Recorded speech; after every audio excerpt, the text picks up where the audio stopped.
नमस्कार दोस्तों।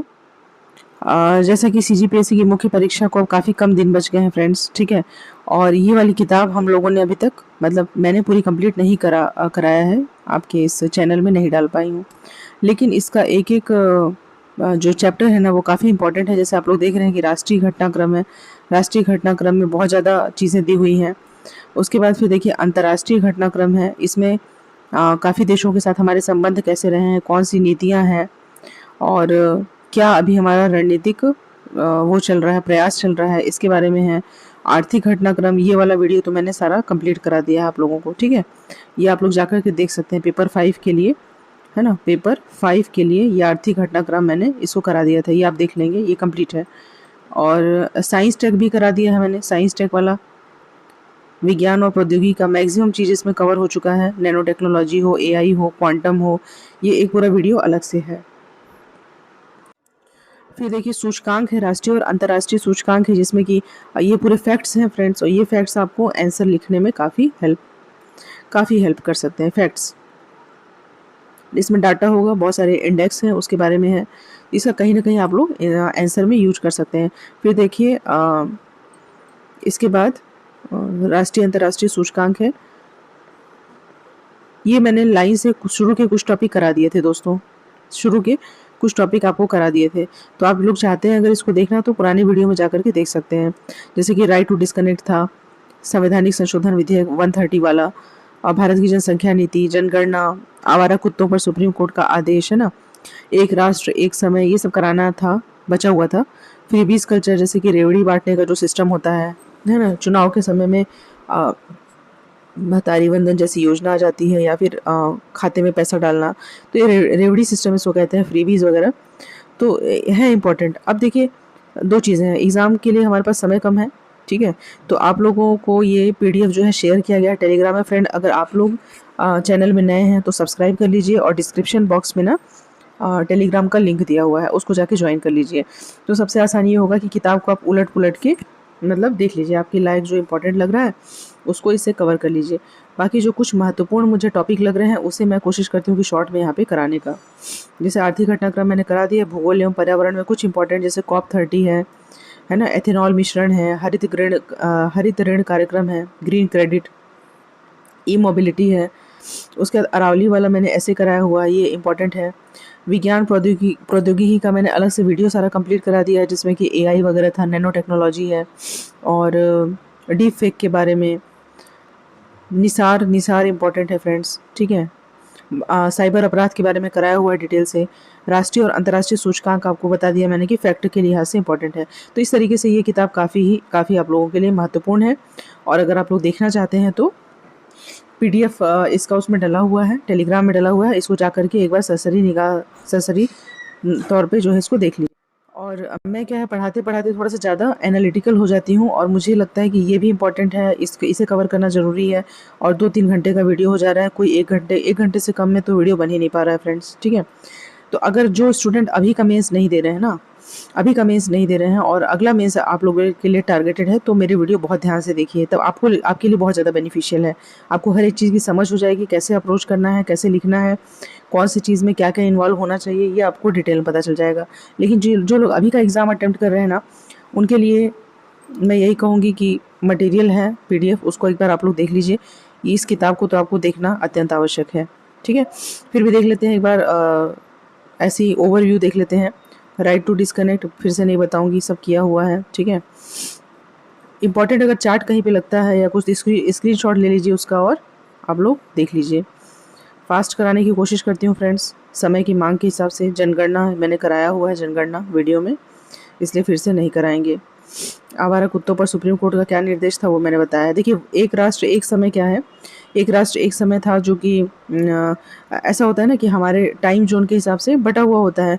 तो हमारा जो पूर्वी जो हमारे राज्य है ना उसमें, और जो पश्चिमी, जैसे कि आपका नॉर्थ ईस्ट वाला सेक्शन है वो, और राजस्थान, दोनों में ना टाइम का थोड़ा कम वो है, बहुत ज़्यादा डिफरेंस है, लगभग 2 घंटे का। क्योंकि उस साइड क्या होता है, उस साइड बहुत जल्दी सुबह हो जाता है 4 बजे, और इधर क्या होता है आपका 7 बजे के बाद या 6 बजे के बाद। तो इसलिए ना one nation one time Bharat की एक हालिया पॉलिसी है, जिसका मकसद क्या है, इंडियन स्टैंडर्ड टाइम का इस्तेमाल करके पूरे देश को एक जैसी टाइम कीपिंग को औपचारिक बनाना क्या है ये देख लीजिए आप लोग। उसके बाद फिर डिजिटल, कानूनी, कमर्शियल, एडमिनिस्ट्रेटिव सेक्टर में दूसरे सोर्स का इस्तेमाल करते हैं, जिससे कि थोड़ा बहुत फ़र्क, देरी या कमजोरी हो सकती है। क्यों लाया गया, क्या है, फिर क्यों लाया गया, ठीक है। इसके घटक क्या है, देखिए कानूनी ढांचा बताना है कि इंडियन स्टैंडर्ड टाइम नियम जो है 2025 का ड्राफ्ट नोटिफाई कर दिया गया है, क्योंकि कमर्शियल और आधिकारिक कामों के लिए आईएसटी को अनिवार्य बनाया जा सके। और इन नियमों के तहत डॉक्यूमेंट डिजिटल या फिजिकल में समय का कोई भी जिक्र जो आईएसटी में नहीं है, उसे तब तक अनुमति नहीं दी जाएगी जब तक कि साफ तौर पर इसकी इजाज़त न दी जाए। तो कानूनी ढांचा है। फिर समय, प्रसार, अवसंरचना है। नेशनल फिजिकल लेबोरेटरी जो है इस टाइम का मुख्य संरक्षक है। तो एक ऊपर ऊपर से आपको पता होना चाहिए कि ये सारी चीज़ें चल रही हैं। फिर एक रूपता और अनुपालन कहाँ कहाँ, सभी सरकारी ऑफिस, सार्वजनिक संस्थानों, कानूनी, कमर्शियल संस्थाओं को अप्रूव्ड प्रोटोकॉल का इस्तेमाल करके अपने सिस्टम को आईएसटी से सिंक्रोनाइज करना होगा। कानूनी, प्रशासनिक, कमर्शियल, डिजिटल डॉक्यूमेंट्स में टाइम रेफरेंस के लिए आईएसटी का इस्तेमाल करना होगा और नए नियमों का पालन न करने पर जुर्माना लग सकता है। फिर सटीकता और परिशुद्धता के बारे में बताया गया है। सटीक होना चाहिए। राष्ट्रीय सुरक्षा और डिजिटल संप्रभुता की बात है, क्योंकि जीपीएस पर हम हमारी निर्भरता को क्या करना है, कम करना है और अपना कोई सिस्टम डेवलप करना है। उद्देश्य क्या है, देखिए सभी सेक्टरों जैसे कि लीगल हो गया, कमर्शियल हो गया, एडमिनिस्ट्रेटिव हो गया, डिजिटल हो गया, उसमें एक तरह का टाइम हो सके। उसके बाद अपवाद अपवाद भी हैं इसमें, खगोल विज्ञान और अपवाद उतना देखने की ज़रूरत नहीं है। आशय देखिए, कानूनी स्पष्टता और मानकीकरण दिया है। साइबर सुरक्षा, महत्वपूर्ण इंफ्रास्ट्रक्चर की सुरक्षा में सुधार। उपभोक्ताओं को फ़ायदा होगा, डेफिनेटली फ़ायदा होगा, क्योंकि सटीक बिलिंग होगी, सेवाओं का सिंक्रोनाइजेशन होगा और टाइम स्टैम्प को लेकर के कम विवाद होगा। निष्कर्ष देखिए, वन नेशन वन टाइम पहल यह पक्का करने की दिशा में एक बड़ा कदम है कि भारत का टाइम कीपिंग सिस्टम सटीक, एक जैसा और स्वतंत्र हो। हालांकि आईएसटी जो है वो लंबे समय से आधिकारिक समय रहा है, लेकिन अब यह कोशिश है कि अनौपचारिक या विदेशी टाइम सोर्स से होने वाली गड़बड़ियों और निर्भरता को खत्म किया जाए, ठीक है। तो one time one nation, one nation one time. Manipur में राष्ट्रपति शासन पिछले साल के लिए ज़्यादा इंपॉर्टेंट था, अभी मुझे नहीं लग रहा है कि इस साल के लिए बहुत ज़्यादा इंपॉर्टेंट है। भारत में फ्रीबीज कल्चर हमेशा आ सकता है, पॉलिटी में, इकोनॉमी में, करंट में, ठीक है। फ्रीबीज कल्चर मैंने बताया कि जिसमें राजनीतिक पार्टियां क्या करती हैं, चुनावी वादों को पूरा करने के लिए वेलफेयर स्कीम के तहत मुफ्त सामान, मुफ्त सेवाएं और मुफ्त सब्सिडी, जैसे हम आपका बिजली फ्री कर देंगे, पानी फ्री कर देंगे, ट्रांसपोर्ट, कैश वगैरह देना, डीबीटी के माध्यम से महिलाओं को क्या किया जा रहा है, रिझाया जा रहा है, ठीक है। तो इस तरीके से फ्रीबीज क्या है ये बता देना है। फिर उसकी ऐतिहासिक जड़ें, कहाँ से स्टार्ट हुआ, पीडीएस सिस्टम वगैरह, है ना। मुफ्त साड़ी, मुफ्त सामान, मुफ्त साड़ी, अरे सॉरी, साइकिल वाली योजना थी। कभी कभी देखिए यूज़फुल भी होती है ना, जैसे साड़ी वाली योजनाओं से सरस्वती साइकिल योजना थी, तो बहुत सारी लड़कियां स्कूल जाना स्टार्ट की। तो इसको हम एकदम से गलत भी नहीं कह सकते। तो पक्ष और विपक्ष दोनों में आपको तर्क देना होगा। दोनों का तर्क देख लीजिए, यहाँ पे लिखा हुआ है कि पक्ष में क्या क्या चीज़ें हैं और विपक्ष में क्या क्या चीज़ें हैं। तो इस तरीके से आप फ्रीबीज के बारे में आगे के रास्ता और समाधान क्या है कि सब्सिडी बनाम मुफ्त चीज़ों को अलग अलग हमको समझना पड़ेगा। इसमें ज़्यादा पारदर्शिता होनी चाहिए, ठीक है, किस तरीके से फंड का उपयोग हो रहा है और किसको दिया जा रहा है।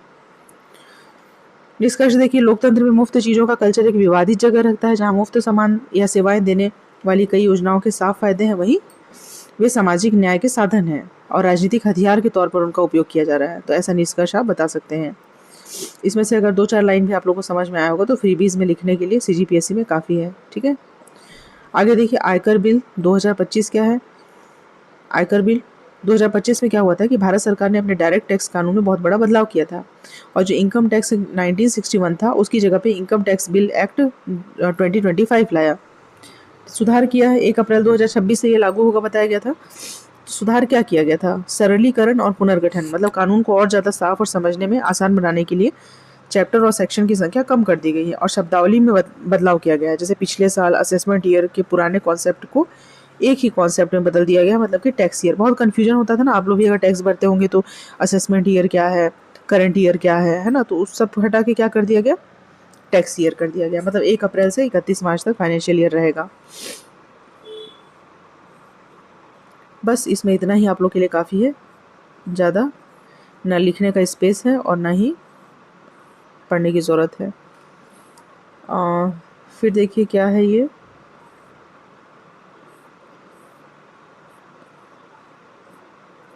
देखिए न्यायिक भ्रष्टाचार वाला मुद्दा बहुत ज़्यादा इंपॉर्टेंट है। यूजीसी विनियम 2025 का मसौदा, देखिए ये भी विवाद में रहा है। मे भी विवाद वाले क्वेश्चन तो नहीं पूछा जाता है, लेकिन आप लोगों को पता होगा कि यूजीसी ने यूनिवर्सिटी और कॉलेज में शिक्षकों और अकेडमिक स्टाफ की नियुक्ति और प्रमोशन के लिए न्यूनतम योग्यता और उच्च शिक्षा मानकों को बनाए रखने का उपाय किया था और रेगुलेशन 2025 के नाम से एक ड्राफ्ट रेगुलेशन शुरू किया। देखिए दायरा कहाँ कहाँ रहेगा, केंद्र और राज्य की जो डीम्ड कॉलेज यूनिवर्सिटी है वहाँ तक रहेगा। विषय पात्रता में लचीलापन रखा गया है, मतलब भले ही किसी भी उम्मीदवार का यूजी पीजी डिसिप्लिन अलग अलग हो, लेकिन किसी विषय में पीएचडी नेट सेट पास करने से वे उस विषय को पढ़ाने के योग्य हो सकते हैं फ्रेंड्स। ठीक है, देख लीजिएगा इसको क्या क्या है। नेट सेट में परिवर्तन, नियम, शैक्षणिक कठोरता। भारत में न्यायिक भ्रष्टाचार, देखिए न्यायिक भ्रष्टाचार का मतलब क्या होता है कि निजी फायदे के लिए न्यायिक शक्ति का गलत इस्तेमाल करना और मिली भगत वाला व्यवहार जो कि न्याय व्यवस्था में निष्पक्षता, ईमानदारी और जनता के भरोसे को कमजोर करता है। ठीक है, देरी से न्याय देना, भ्रष्टाचार, पारदर्शिता की कमी, ये सब चीज़ें भ्रष्टाचार में आती हैं।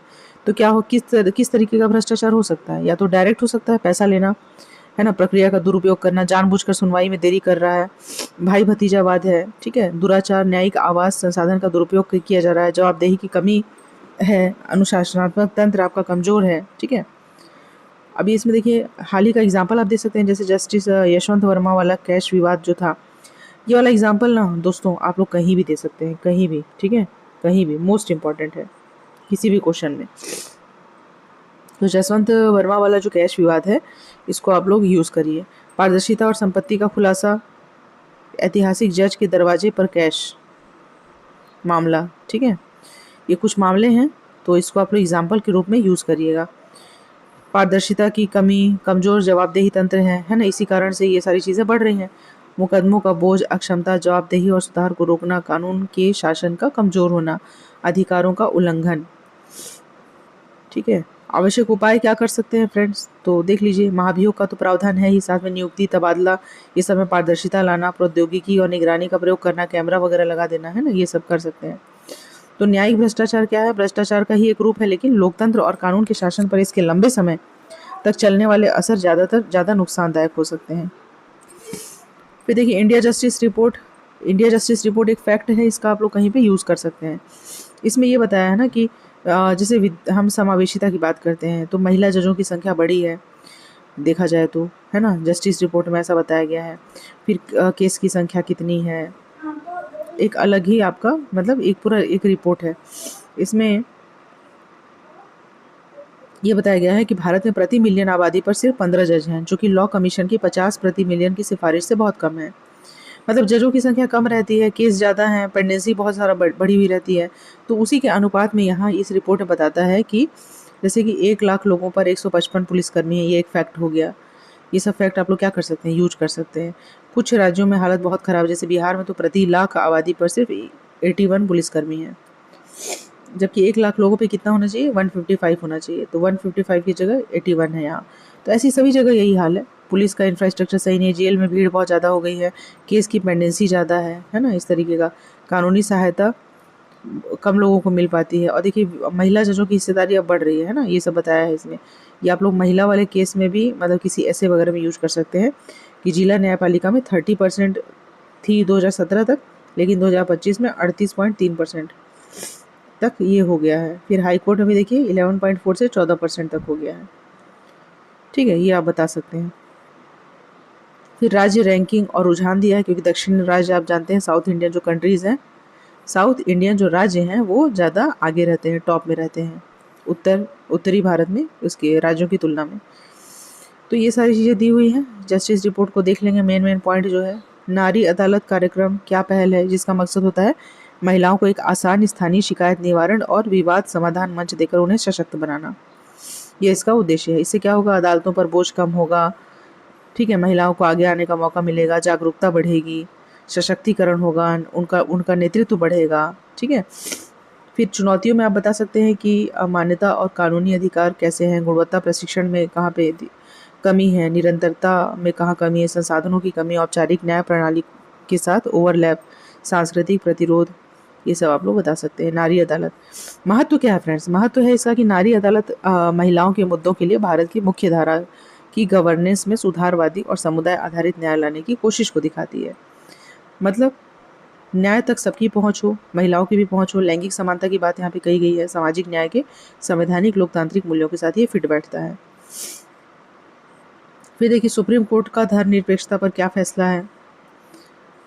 फैसला क्या है, मतलब कि भारतीय संविधान में धर्मनिरपेक्षता का मतलब सिर्फ धर्म और राज्य को अलग करना नहीं है, बल्कि इसमें सभी धर्मों का समान सम्मान और राज्य के द्वारा किसी भी धर्म का पक्ष नहीं लेना है। ठीक है, ये बुनियादी ढांचा है हमारा, जो केशवानंद भारती का वो था ना बुनियादी ढांचे वाला। तो धर्मनिरपेक्षता पे देख लीजिए कौन कौन से प्रमुख फैसले रहे हैं। 1973 में रहा था केशवानंद भारती बनाम केरल राज्य, SR बोम्मई बनाम भारत संघ और ये सब जो एग्जाम्पल्स है ना केस वाले फ्रेंड्स, ये आप लोग फैक्ट में यूज कर सकते हैं। ठीक है, पॉलिटी वाले आंसर में ना इन सब चीज़ों का प्रयोग हो सकता है। तो हम ये मानते हैं कि हमारा देश क्या धर्मनिरपेक्ष है, संविधान में भी ये प्रावधान है कि हमारे राज्य का कोई धर्म नहीं होगा। ठीक है, अवैध प्रवासी का मुद्दा जो है अभी है। अवैध माइग्रेशन क्या होता है कि जैसे कि असम, पश्चिम बंगाल, नॉर्थ ईस्ट जैसे जो सीमावर्ती राज्य हैं वो उनके लिए हमेशा ये एक चुनौती बना हुआ है।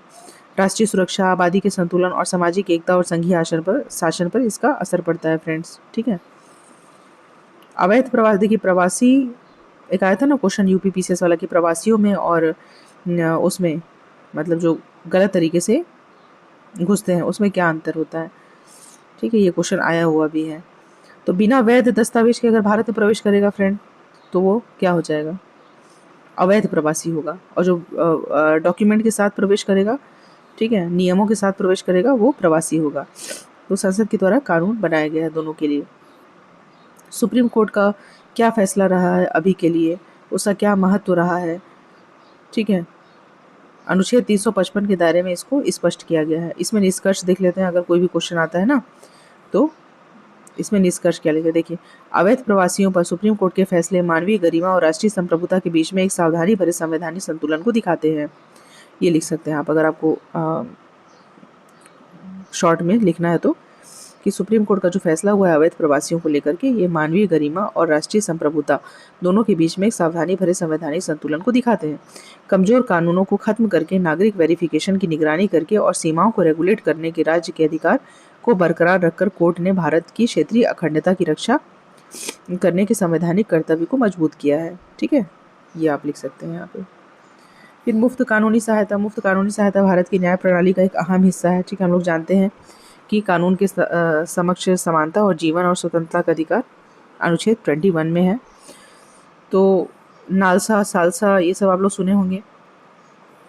मुफ्त कानूनी सहायता देने के लिए इन सब चीज़ों का गठन किया गया था, जिसमें कि किसको दी जाती है मुफ्त कानूनी सहायता है, अनुसूचित जाति जनजाति के सदस्य को, महिलाओं को, बच्चों को, विकलांग को, औद्योगिक मजदूरों को, हिरासत में लिए गए व्यक्ति को, है ना, जिनकी सालाना आय की सीमा कम है फ्रेंड्स, उनको मुफ्त कानूनी सहायता का वो है। अब इसमें राष्ट्रीय स्तर पर नालसा का गठन किया जाता है, राज्य स्तर पे सालसा का गठन किया जाता है, जिला स्तर पे DLSA होता है ना, और तालुका या उपमंडल पे TLSC होता है। देख लेंगे इसको, अभी के हिसाब से उतना इम्पोर्टेंट नहीं है लेकिन रहता है, लगभग आते रहते हैं क्वेश्चन इससे। मुफ्त भोजन का अधिकार जान रहे हैं आप लोग, ठीक है, उतना ज़्यादा अभी बताने की ज़रूरत नहीं है। राष्ट्रीय खेल नीति। खेल नीति खेल के हिसाब से बहुत ज़्यादा है, पेपर 7 में भी क्योंकि आता रहता है। खेल संस्कृति को बढ़ावा देने के लिए हम क्या कर रहे हैं, है ना। 2023-25 में देखिए एक नई नीति थी जिसमें कि शासन सुधार और प्रदर्शन उत्कृष्टता के बारे में बताया गया है। तो खेल नीति, खेल के क्या इंफ्रास्ट्रक्चर का विकास करना, पारदर्शिता बढ़ाना, फंडिंग को बढ़ाना, नए नए कोचों की नियुक्ति करना, है ना, ये सब है। निष्कर्ष सबका निष्कर्ष देख लेंगे ना फ्रेंड्स, आपके पास टाइम नहीं है मान लीजिए तो सभी का ना निष्कर्ष आप खाली देख लीजिए तो लिखने लायक कंडीशन में आप रहेंगे। राष्ट्रीय खेल नीति क्या है, एक फिटनेस उन्मुख समाज को बढ़ावा देने के लिए वैश्विक खेल शक्ति भारत को बनाना है, ये इसका उद्देश्य है। और ज़मीनी स्तर पे भागीदारी को बेहतरीन प्रदर्शन, टेक्नोलॉजी आधारित ट्रेनिंग, समावेशी शासन के साथ मिलकर भारत अपनी अपार क्षमता को पोडियम सफलता में बदल सकता है। फिर ये फिट इंडिया विकसित भारत विजन के मुताबिक है, ये लिख सकते हैं। ठीक है, आगे बढ़ते हैं। ऑनलाइन गेमिंग अधिनियम भी आ गया है 2025, सबका हम लोग क्या करते हैं थोड़ा सा निष्कर्ष देख लेते हैं। ऑनलाइन गेमिंग में यही है फ्रेंड्स ना कि देखिए बहुत सारे चुनौतियाँ, दंड, अपराध, साइबर फ्रॉड ये सब बढ़ रहा था, तो उसको कंट्रोल करने के लिए ये बनाया गया है। राष्ट्रीय खेल शासन अधिनियम 2025 है। नेशनल स्पोर्ट्स गवर्नमेंट एक्ट 2025 खेलों को कैसे मैनेज करें, रेगुलेट करें, जवाबदेही बनाएं, उसके बारे में है। ठीक है, इसमें भी देख लेते हैं एक बार निष्कर्ष में। देखिए, जो ये एक्ट बना है ना 2025 वाला, इसे भारत के खेल सेक्टर में एक बड़ा और बहुत ही ज़रूरी सुधार है, जिसका मकसद क्या है, एक कानूनी ढांचे में अच्छे शासन, पारदर्शिता और एथलीटों के कल्याण को संस्थागत बनाना है। इसका लक्ष्य स्वैच्छिक नियमों को लागू करने योग्य मानदंडों से बदलना, विवाद समाधान तंत्र स्थापित करना है। फिर देखिए इंटरनेट गवर्नेंस। इंटरनेट गवर्नेंस का क्या मतलब होता है, ऐसे सिद्धांत, नियम, कायदों और फैसले लेने के तरीकों का विकास और इस्तेमाल जो कि इंटरनेट के विकास और उपयोग को आकार देते हैं। इंटरनेट गवर्नेंस के प्रति भारत का क्या दृष्टिकोण है, तो मल्टी स्टेक होल्डर भागीदारी, जिसमें कि सरकार, प्राइवेट सेक्टर, शिक्षा जगत और सिविल सोसाइटी शामिल है। डेटा संप्रभुता, digital India mission, personal data protection act 2023, राष्ट्रीय साइबर सुरक्षा नीति। ये कुछ ना फैक्ट आप लोग लिख लीजिए, तो कहीं कहीं आप लोगों को घुसाने में काम आ जाएगा, है ना। इंटरनेट गवर्नेंस में चुनौतियां भी हैं, ढेर सारी गलत सूचना, डीप फेक, साइबर अपराध, ये सब। और निष्कर्ष क्या है, इंटरनेट गवर्नेंस अब सिर्फ एक टेक्निकल मुद्दा नहीं रहा है, बल्कि यह डिजिटल युग में लोकतंत्र, सुरक्षा और विकास के केंद्र में है। फिर देखिए डिजिटल व्यक्तिगत डेटा संरक्षण नियम। ये डिजिटल और डेटा से संबंधित एक नए क्वेश्चन तो आना ही आना है, ठीक है, आना ही आना है। डेटा की सुरक्षा, डेटा के ड्राफ्ट नियमों की क्या क्या विशेषताएं होती हैं, इसमें सहमति होना चाहिए, सुरक्षा के उपाय होने चाहिए, उल्लंघन की सूचना, फिर बच्चों का डेटा, दिव्यांग व्यक्ति का डेटा, उस सहमति होना आवश्यक है, ऐसे किसी का भी डेटा नहीं डाला जा सकता है ना। इसका महत्व भी है, साइबर फ्रॉड को रोकने में कोई भी गलत किसी के मर्जी के बिना उसका डाटा प्रकाशित न किया जाए।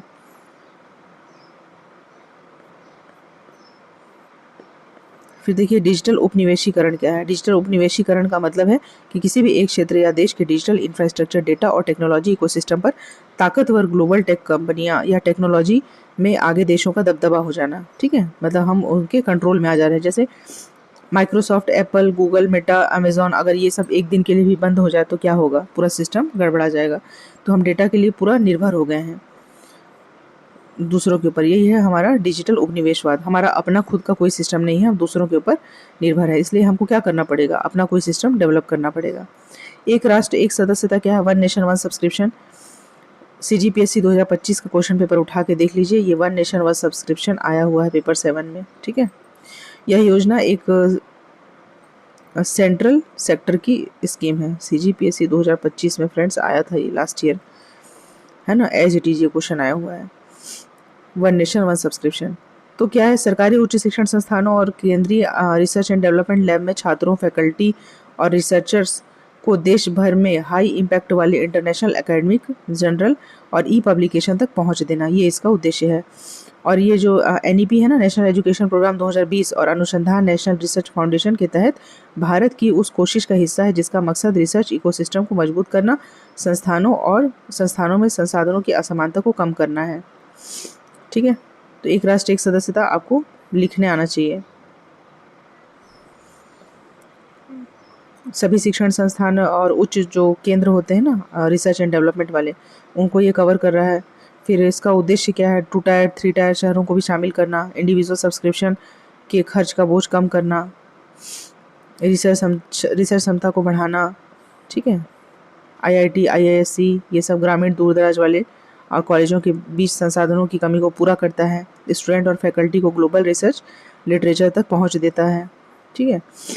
वन नेशन वन निष्कर्ष में क्या देखते हैं हम इसमें, कि यह पहल जो है वो भारत की उच्च शिक्षा और रिसर्च पॉलिसी में एक बड़ा बदलाव लाने वाला कदम है। दुनिया के नॉलेज रिसोर्स तक सबको बराबर पहुंच देना और एकेडमिक क्षेत्र में बराबरी ला सकता है अगर इसे अच्छे तरीके से लागू किया जाए तो। यह पूरे देश में रिसर्च कल्चर को काफ़ी मजबूत कर सकता है फ्रेंड्स। और परीक्षा के नज़रिए से शिक्षा, रिसर्च, डिजिटल गवर्नेंस और समानता को जोड़ने वाली पॉलिसी का एक बेहतरीन उदाहरण है। फिर देखिए शासन और AI गवर्नेंस में हम AI का यूज जो है कर रहे हैं, जैसे सभी जगह हो रहा है वैसे। तो इसमें होगा क्या फ्रेंड्स, प्रशासनिक दक्षता बढ़ेगी, नीति निर्माण और निर्णय लेने में हम डेटा का प्रयोग करेंगे, हेल्थ केयर, शिक्षा, कल्याणकारी जो योजना है उसमें AI का प्रयोग है, कानून में साइबर सुरक्षा, न्यायिक दक्षता, नैतिक जवाबदेही, सॉरी, जो बुनियादी ढांचा और स्मार्ट शासन है, ये सब में इसका उपयोग किया जा सकता है। फ़ायदे क्या है? दक्षता ज़्यादा हो जाएगी, पारदर्शिता और जवाबदेही बढ़ेगी, समावेशी शासन होगा। चुनौतियाँ भी होगी, एल्गोरिदम बायस, क्योंकि एआई ट्रेनिंग डेटा में मौजूद सामाजिक या लैंगिक पूर्वाग्रहों को बनाए रख सकता है। प्राइवेसी और डेटा सुरक्षा, जवाबदेहिता में कमी, डिजिटल डिवाइड, क्षमता की कमी, नैतिक और सुरक्षा जोखिम, ये जितने भी हैं ना डिजिटल से रिलेटेड, अगर कोई भी क्वेश्चन आया और चुनौतियों की बात है तो ये सब हर जगह यूज होंगे, हर जगह। इसका एक एक पॉइंट लिख लीजिए, एक पेपर में लिख लीजिए और ये काम आपको आएगा। ठीक है। चुनौतियाँ, भारत में सरकारी पहल इंडिया एआई मिशन है, एरावत है, आर्टिफिशियल इंटेलिजेंस पर राष्ट्रीय कार्यक्रम है, डिजिटल इंडिया मिशन है। ये सब आप लोग को पता होना चाहिए, ये जो की पॉइंट्स है ना, ये सब पता होना चाहिए फ्रेंड्स। ठीक है। अभी मैं फास्ट करा रही हूँ, अभी मेंस का एग्ज़ाम हो जाएगा, उसके बाद एक एक टॉपिक को ना अच्छे विस्तार से जो नए स्टूडेंट हैं उनके लिए करा दिया जाएगा। तो आप लोग चिंता मत करिएगा, आप लोग के लिए अलग से करा देंगे। फिर देखिएगा, राष्ट्रीय ब्रॉडबैंड मिशन है 2.0। निष्कर्ष देखिए, जो NBM 2.0 है, भारत के ब्रॉडबैंड इंफ्रास्ट्रक्चर रोड मैप का एक महत्वाकांक्षी और बहुत ही ज़रूरी अपग्रेड है। इसका लक्ष्य मुश्किल है, लेकिन मजबूत इम्प्लीमेंटेशन, विभागों के बीच तालमेल, केंद्र और राज्य के बीच में रेगुलेटरी स्पष्टता, प्राइवेट सेक्टर की भागीदारी हो, यह हासिल किया जा सकता है। मतलब सिर्फ फाइबर बिछाने का नहीं, बल्कि ब्रॉडबैंड को इस्तेमाल करने लायक, सस्ता, भरोसेमंद और फ़ायदेमंद बनाने पर ये निर्भर करेगा। 2030 तक क्या है, इसमें डिजिटल इंडिया, सामाजिक आर्थिक समावेश, ग्लोबल टेक्नोलॉजी प्रतिस्पर्धा की दिशा में भारत की प्रगति को तेज़ी से बढ़ाने का उद्देश्य रखा गया है फ्रेंड्स। ठीक है। अगर पूरा पूरा किसी का नहीं पढ़ सकते हैं फ्रेंड्स, तो चुनौतियाँ, मेन पॉइंट्स और निष्कर्ष ये देख लेंगे, काम चल जाएगा। ये उतना इम्पोर्टेंट नहीं लग रहा है। ठीक है। भू अभिलेखों का डिजिटलीकरण, आप लोग जानते हैं कि रिकॉर्ड जो है वो क्या हो रहे हैं, कहीं मतलब नागरिकों तक ऑनलाइन पहुंचाने के लिए ना भूमि के रिकॉर्ड ये कर दिया गया है, भू अभिलेखों को ऑनलाइन कर दिया गया है, ताकि आसानी से देखा जा सके, बार बार हमको ऑफिस के चक्कर नहीं लगाने पड़े। पारदर्शी, मतलब क्या होगा, रिकॉर्ड जो है वो पारदर्शी हो जाएंगे और नागरिकों तक डायरेक्ट पहुंच हो जाएगा, तो आसानी होगा इससे। अभी तक हम देख रहे हैं डिजिटल एक्सेस के बारे में, डिजिटल वाले पॉइंट ना बहुत ज़्यादा हैं, तो इम्पॉर्टेंट है कि आ सकता है, चाहे वो प्रशासन में हो, चाहे व्यक्तिगत हो, नागरिक के लिए है वो। देखिए, भारत में ऑनलाइन सामग्री का विनिमयन, हम देखिए social media platform, OTT service है, डिजिटल न्यूज़ पोर्टल है, इन सब के माध्यम से क्या कर रहे हैं, बहुत ज़्यादा तेज़ी से कर रहे हैं। ऑनलाइन इकोसिस्टम जो है हमारा, वो तेज़ी से विस्तार कर रहा है। तो रेगुलेटरी के लिए इसमें कुछ नियम भी बनाने आवश्यक हैं। ऑनलाइन कंटेंट रेगुलेशन की आवश्यकता है, ताकि गलत और फर्जी खबर, नफरत भरे भाषण, है ना, बच्चों और कमज़ोर समूहों का संरक्षण करना आवश्यक है, महिलाओं का कंजर्वेशन। तो संवैधानिक आधार क्या है? देखिए, है तो सबको अधिकार, बोलने और अभिव्यक्ति की स्वतंत्रता का अधिकार सबको है ना। लेकिन सोशल मीडिया पे अगर किसी की बिना सहमति के या फिर गलत कंटेंट, गलत खबर फैलाने वाला अगर कुछ रहता है, तो उसके लिए सुरक्षा देना भी हमारे गवर्नमेंट की जवाबदेही है। तो इसके लिए हमें क्या करना होगा, डिजिटल युग में ऑनलाइन कंटेंट रेगुलेशन एक संवैधानिक ज़रूरत है, क्योंकि अभी से ऐसा ही नहीं छोड़ा जा सकता। देखिए कितने अपराध हो रहे हैं, है ना। और अगर हमारे जो पुराने कानून बने हुए हैं, जैसे 2001 वाला हो गया, है ना, तो ये सब जो है पुराने हो चुके हैं, तो नए तरीके से नए कानून की आवश्यकता है। फिर देखिए, अंतर्राज्यीय परिषद का पुनर्गठन किया जा रहा है। हम जानते हैं कि यह एक सलाहकारी निकाय है, इस कानूनी अधिकार नहीं होने के कारण इसकी बात कोई सुनता नहीं है, तो इसलिए इसका पुनर्गठन करने का पहल उठाया गया है। इंटर स्टेट काउंसिल को फिर से गठन करके भारत के गवर्नेंस सिस्टम में एक अहम कदम उठाया जा रहा है, और ये केंद्र, राज्य और राज्यों के बीच में बातचीत के लिए संस्थागत सिस्टम को मजबूत करता है। देखिए फ्रेंड्स, अभी आप लोगों ने UPPCS का क्वेश्चन पेपर किया, कितने सारे क्वेश्चन तो यहीं से आए हुए हैं ना। जैसे ये देखिए, अंतर्राज्यीय परिषद वाला आया हुआ था, डिजिटल डेटा एक्सेस वाला आया हुआ है, ये जो नियम कानून वाला था वो आया हुआ था। मतलब ये मैं देख रही हूँ कि इस बुक ने कितने क्वेश्चन कवर किए हैं। UPPCS के भी क्वेश्चन जो है ना अभी मिल रहे हैं इसमें फिर से। फिर देखिए, 23वां विधि आयोग का गठन हुआ। ये बस जानना है कि विधि आयोग का गठन हुआ है। अनुसूची वर्गों का उपवर्गीकरण, अनुसूचित जातियों का जो सब क्लासिफिकेशन हाशिए पर पड़े हुए समूहों में सामाजिक न्याय पाने के लिए एक जरूरी तरीका है। समुदाय के अंदर की असमानताओं को पहचान कर सरकार यह पक्का कर सकती है कि कल्याणकारी नीतियां आरक्षण और सशक्तिकरण की पहले सुप्रीम कोर्ट मतलब एससीज के सबसे पिछड़े वर्गों तक पहुंचाया जा सके। सूचना का अधिकार पढ़े होंगे आप लोग, यहाँ बताने की ज़रूरत नहीं है, हमेशा आता है सूचना का अधिकार।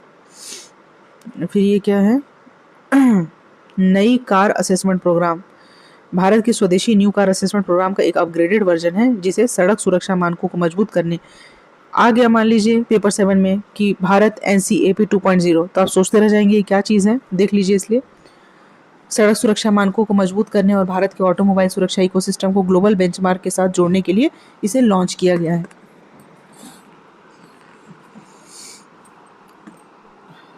तो है क्या, दुनिया भर के सड़क हादसों में होने वाले मौत क्या हैं, बहुत ज़्यादा हैं, इसलिए सड़क परिवहन और राजमार्ग मंत्रालय के तहत इसको लॉन्च किया गया है।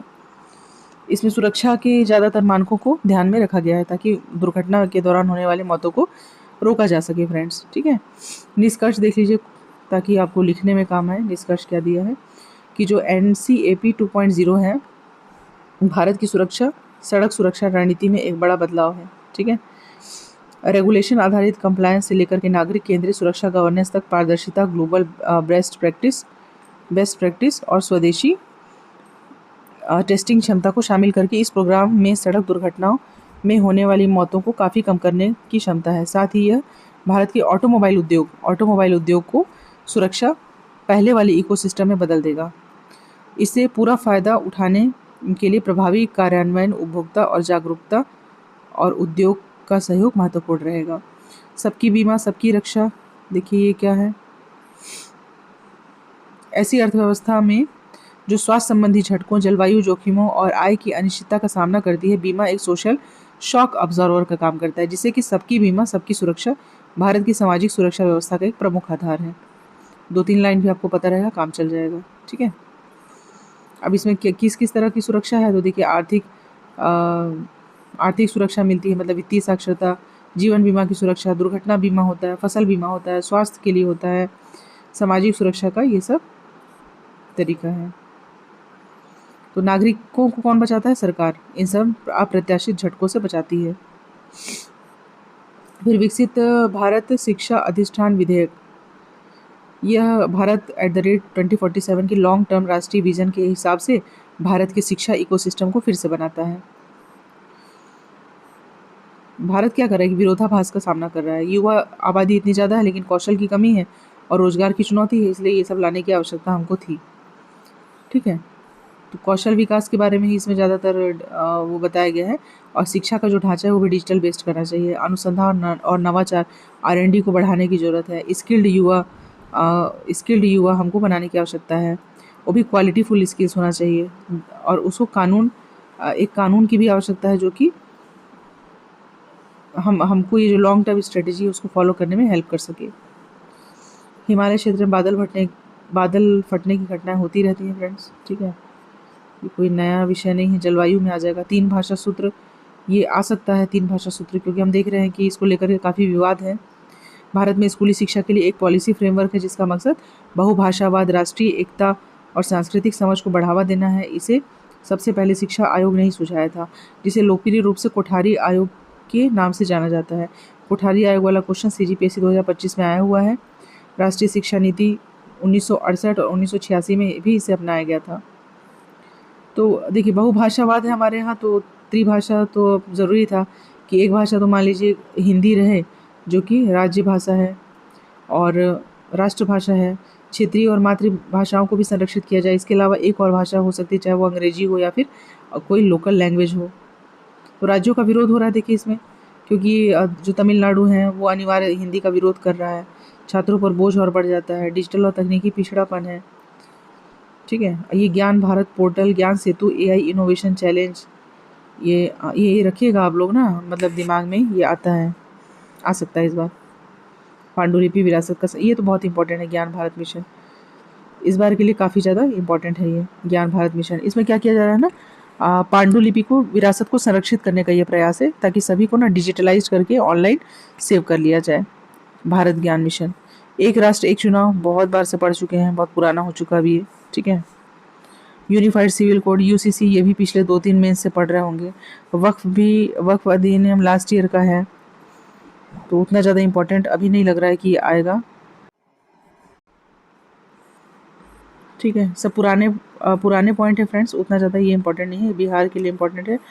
वंदे मातरम के 150 साल पक्का इसमें से ना, मुझे लग रहा है कि पता नहीं क्यों एक क्वेश्चन आएगा, ये बहुत ज़्यादा फेमस हुआ था।